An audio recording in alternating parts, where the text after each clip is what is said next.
ეხლა ჩვენ ავხსნათ მეხრე პირუტყვი, მოპედი, ველოსიპედი და თვითმკორავი. ეხლა მეხრეზე და პირუტყვზე რა უნდა ვიცოდეთ? მეხრეობა იგივე მძღოლობა არის და ადამიანს აძლევენ 16 წლიდან. გზაზე მოძრაობისას უნდა დაიყოს აუცილებლად ჯგუფებად და დღისით უნდა გადაირეკოს პირუტყვი. ჯგუფში უნდა იყოს არაუმეტეს 10 პირუტყვისა და 5 საჭაპანე ტრანსპორტის. ჯგუფებს შორის მანძილი უნდა იყოს 80-100, იმიტომ რომ მანქანას შეეძლოს გასწრება. ცუდი ხილვადობისას პირუტყვი საჭაპანი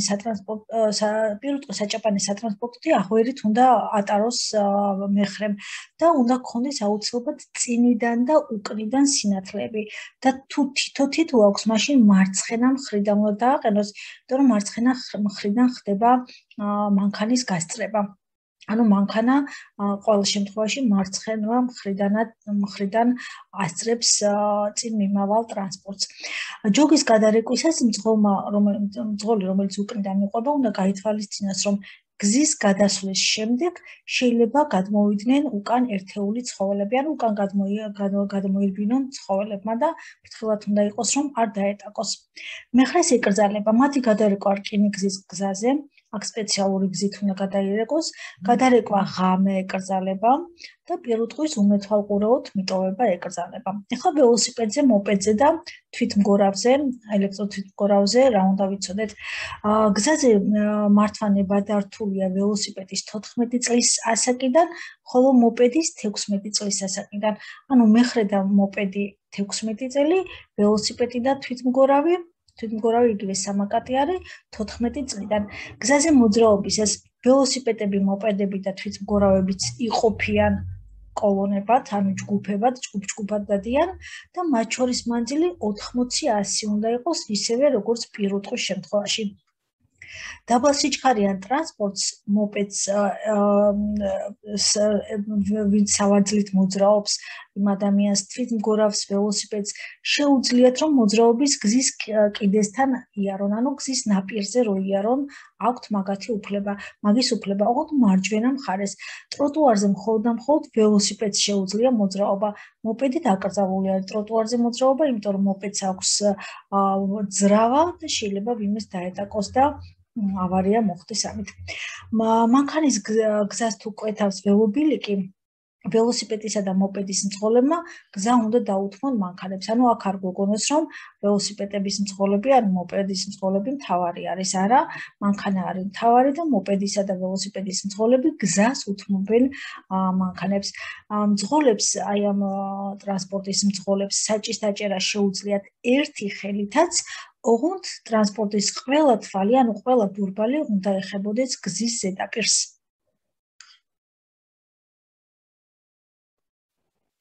ეხლა გავაკეთოთ ბილეთები. ეს არის 27 თემა და ქვია ველოსიპედი, მოპედი, პირუტყვის გადარეკვა. რომელი ავტომობილის მძღოლს წარმოექმნება გზის დათმობის ვალდებულება ისის მიმართულებით მოძრაობის შემთხვევაში, თუ მსუბუქი ავტომობილი გამოდის ავტოგასამართის სადგურის ტერიტორიიდან, ანუ თუ მანქანა იდგა, ან სხავდა ბენზინს, ან ეზოდან გამოდის, ან საიდანვე გამოდის სამოძრაოდ, აუცილებლად ყველა უნდა გაატაროს და ბოლოს თვითონ გამოვიდეს. თავისთავად გზის დათმობის ვალდებულება ამ შემთხვევაში მსუბუქ ავტომობილს წარმოექმნება. სასაფალნე საჯდომი პირუტყვის, აგრეთვე საჭაპანო სატრანსპორტის კოლონები გზის სავალ ნაწილზე მოძრაობისას უნდა დაიყოს ჯგუფებად და თითოეულ ჯგუფში ჩვენ ვიცით, რომ 10 პირუტყვი უნდა იყოს და 5 საჭაპანე ტრანსპორტი. და მათ შორის მანძილი უნდა იყოს 80-100. 80-100 უნდა იყოს მათ შორის მანძილი, რომ მანქანა ჩაეტიოს და მანქანა შეეძლოს პირუტყვებს შორის ჩადგეს და გასწრება გააკეთოს. ვალდებულია თუ არა საჭაპანე ტრანსპორტის მეხრე გზის მიმდებარე ტერიტორიიდან ან მეორეხარისხოვანი გზიდან იმ ადგილზე გასვლისას, სადაც ცუდი ხილვადობაა, პირუტყვი აღვერით ატაროს. რადგან ცუდი ხილვადობა არის, ბურუსია, ღამეა, ხო, აუცილებელია, რომ ეს ჩვენი ტრანსპორტი, საჭაპანე ტრანსპორტი ვატაროთ აღვერით და იქ შეგმული პირუტყვის კონდეს აღვერი, ანუ ვალდებული არის ამ შემთხვევაში. პირუტყვის გზაზე გადარეკვა როგორც წესი უნდა განხორციელდეს დღისით, ხო, დღეღამის ნათელი დრო ქვია ამას. სავალდებულო თუ არა პირუტყვის რკინიგზის ლიანდაგებზე გადარეკვისას, მთელი პირუტყვი დაიყოს ჯგუფებად მეხრეთა რაოდენობის გათვალისწინებითო. კი ბატონო, სავალდებულოა. მეხრეს რა ეკრძალებაო? პირუტყვის გზაზე უმეთვალყურეოდ მიტოვება, ვიცით რომ ეკრძალება, სხვა გზების არსებობისას პირუტყვის გადარეკვა ასფალტისა და ცემენტ-ბეტონის საფარის მქონე გზაზე. თუ სპეციალურად გზა არის პირუტყვისთვის და იმან არ გამოიყენა და გადარეკა ასფალტის გზაზე, ცემენტის და ბეტონის გზაზე, თავისთავად ესეც ეკრძალება. ანუ გამოდის რომ ორივე ეკრძალება. დაუსახლებელ პუნქტში არასაკმარისი ხილვადობის პირობებში ან სატრანსპორტო საშუალებათა მოძრაობის მაღალი ინტენსიურობის შემთხვევაში ქვეითებმა რამდენ წკრივად უნდა იარონო. თუ კი ცუდი ხილვადობა არის და თან ბევრი მანქანა დადის, ქვეითებმა ერთ მწკრივად უნდა იარონ. ბავშვები ორ მწკრივად დადიან, ქვეითები ერთ მწკრივად დადიან. გზაზე ველოსიპედის ან ორბორბლიანი ელექტროთვითმგორავების მართვა ნებადართულია 14 წლის ასაკიდან. გზაზე მოპედის მართვა ნებადართულია 16 წლის ასაკიდან. ანუ მოპედი და მეხრე 16 წელი, ველოსიპედი და თვითმგორავი 14 წელი. აკრძალულია თუ არა ველოსიპედებისა და ორბორბლიანი ელექტროთვითმგორავების გზებზე კოლონებად გადაადგილება. ვიცით რომ არ არის აკრძალული, ისინი ჯგუფებად დადიან ხოლმე, ამიტომ მოუთითოთ რომ არ არის აკრძალული და მათ შორის მანძილიც უნდა იყოს 80-100, როგორც პირუტყვის შემთხვევაში. რომ მანქანას შეეძლოს გასწრება. ველოსიპედის მოძრაობის ზოლის ან ველობილიკის ან გვერდულის არარსებობისას, ანუ არა გვაქვს არც ველოსიპედის ზოლი და არც გვერდულა არ არსებობს, ხო?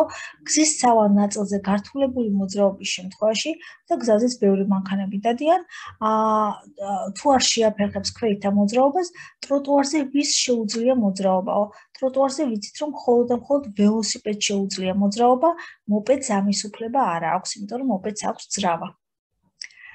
გზაჯვარედინის მიღმა გამავალ გზასთან ველობილიკის არარეგულირებულ გადაკვეთაზე ველოსიპედისა და მოპედის მძღოლებს ამ გზაზე მოძრავ სატრანსპორტო საშუალების მიმართ რა წარმოექმნებაო? ანუ თუ გზას, სამანქანო გზას კვეთს ველობილიკი, ველოსიპედის მძღოლებს მაინც წარმოექმნებათ გზის დათმობის ვალდებულება. ნებისმიერ შემთხვევაში უნდა დაუთმონ მანქანებს გზა. ესეთი ნახატიანი ბილეთით შეგვხვდება. ეკრძალება თუ არა ველოსიპედებს, მოპედებს და ორბორბლიანი ელექტროთვითმგორავების მძღოლებს გადაადგილება თუ საჭე ერთი ხელით უჭირავთ. არ ეკრძალებათ, მათ შეუძლიათ რომ საჭე ერთი ხელით ეჭიროთ და ისე გადაადგილდნენ.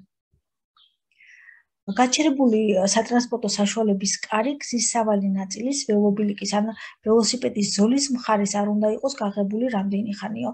დასიგნალება და კარის გაღება იმდენი ხანი უნდა იყოს, ვიდრე ეს საჭირო არის.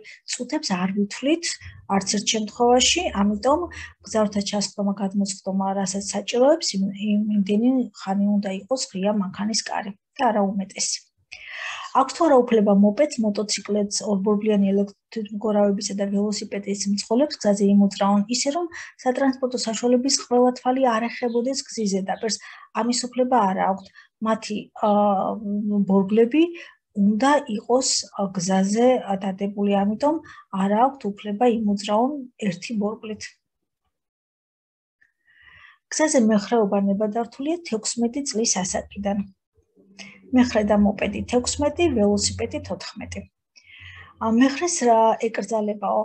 ერთდროულად 5-ზე მეტი სასაპალნე პირუტყვის გადარეკვა, ვიცით რომ 10 შეუძლია და ამიტომ არ ეკრძალება აქ. ერთდროულად ფარისა და ნახერის გადარეკვა, ძროხას და ცხვარს თუ ერთად გადარეკავს, არც ეს არ ეკრძალება.